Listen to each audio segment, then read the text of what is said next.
Cooking for Health, a community cooking class brought to you by First Choice Community Healthcare, Agricultura Cooperative Network, La Cosecha, and other valued community partners.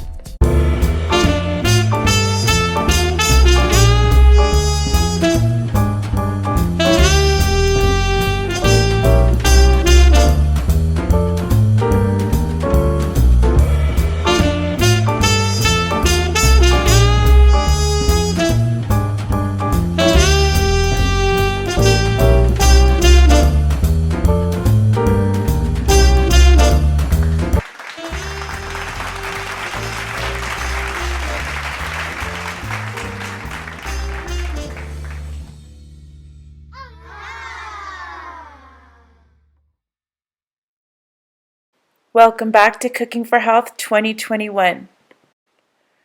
This is our first video of Theme 1, the Power Plate. In this video, we will be joined by Dr. Jessie Barnes of First Choice Community Healthcare, who will be sharing important information about the Power Plate. Hi everyone, and welcome to this month's videos for our Cooking for Health online classes. Before we start, please remember that if you're enjoying these videos, please subscribe to our YouTube channel so you'll be reminded when we post future videos. Our theme this month is what we call the Power Plate, and this is really the overarching topic that we use to guide all of the other topics that we cover during our Cooking for Health classes. So this is a really good introduction and overview of what we think is a really valuable way to approach nutrition and eating. We know that there are a lot of different theories around eating and different types of diets and things like that. And many people are familiar with different types of food pyramids. But the Power Plate is a relatively new way of thinking about our plate of food and what we put on that plate of food. And it has a lot of really important benefits to it. We're going to talk a little bit about what the Power Plate consists of, and then we're going to talk about why we think this is a really valuable way for thinking about our meals. So the Power Plate divides a plate up into 4 different groups. We have fruit, vegetables, whole grains, and what we call legumes, which is a category that includes things like beans, peas, garbanzos, that are an excellent source of plant-based proteins. We also talk about nuts and seeds as a sort of 5th category that can be really beneficial for snacking.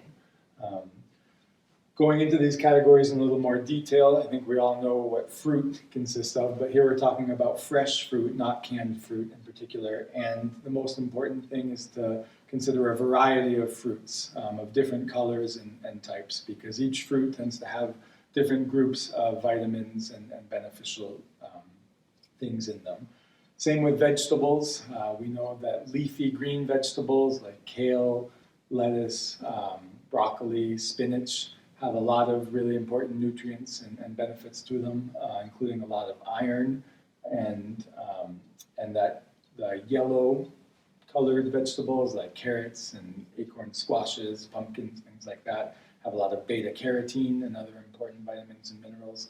And so again, we want a variety of colors, a variety of types of vegetables in our meals.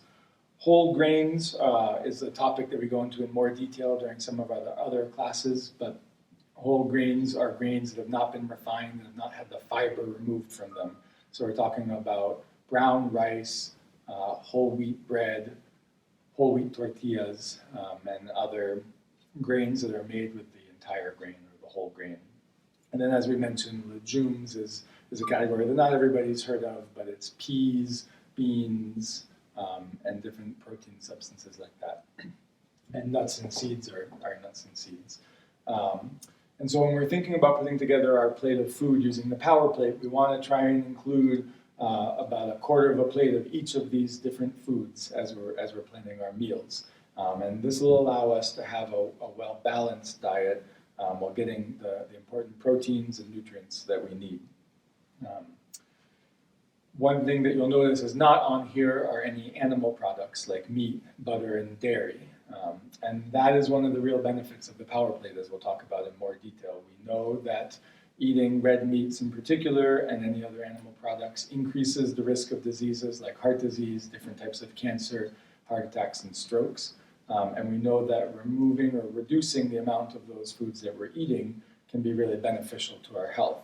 Everybody is willing and able to do this in different degrees, and you don't have to go to an entirely vegan diet to get the benefits of reducing some of your plant-based, of reducing your animal fats and increasing your plant-based proteins. But every step in that direction is beneficial to our health.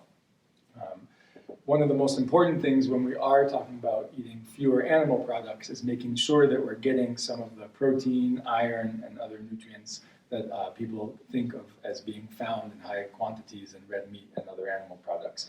And this is where the legumes category comes in really important in the Power Plate, because that is where we're going to get a lot of our plant-based proteins. And then the vegetables, especially the leafy green vegetables, are what offer a lot of our iron and other vitamins and minerals.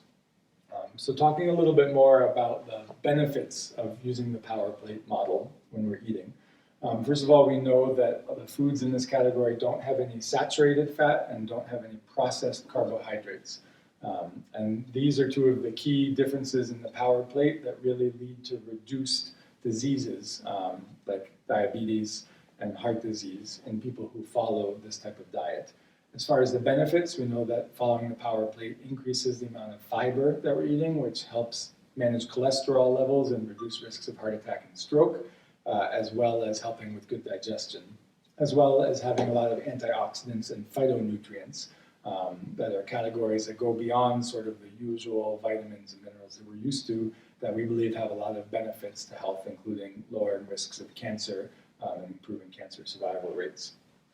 And so again, to sort of wrap up our talk today, we know that moving to a Power Plate model, where we're introducing more fruits and vegetables, whole grains, and using legumes and plant-based proteins as the primary source of protein in our diet, has a lot of really important health benefits, including reducing the risk of developing diabetes and heart disease, including heart attacks and strokes, both preventing cancer, reducing the risk of getting cancer, and reducing, improving survival rates for people who are diagnosed with cancer, and then improving weight management and reducing the risk of all the things that come along with obesity.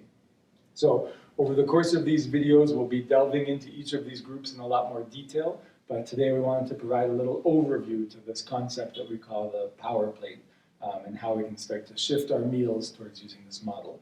The recipes that you'll see demonstrated this month by our wonderful chefs all are examples of ways to use this Power Plate model and prepare some delicious meals, so we hope you enjoy. Thank you, Dr. Jesse Barnes, and we look forward to having you next time for our monthly provider message from First Choice Community Healthcare. Join us for our next video showcasing our Smoothie of the Month by Chef Rosa Zamora.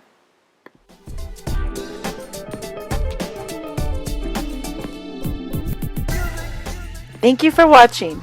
Tune in for the next fun and healthy recipe from Cooking for Health.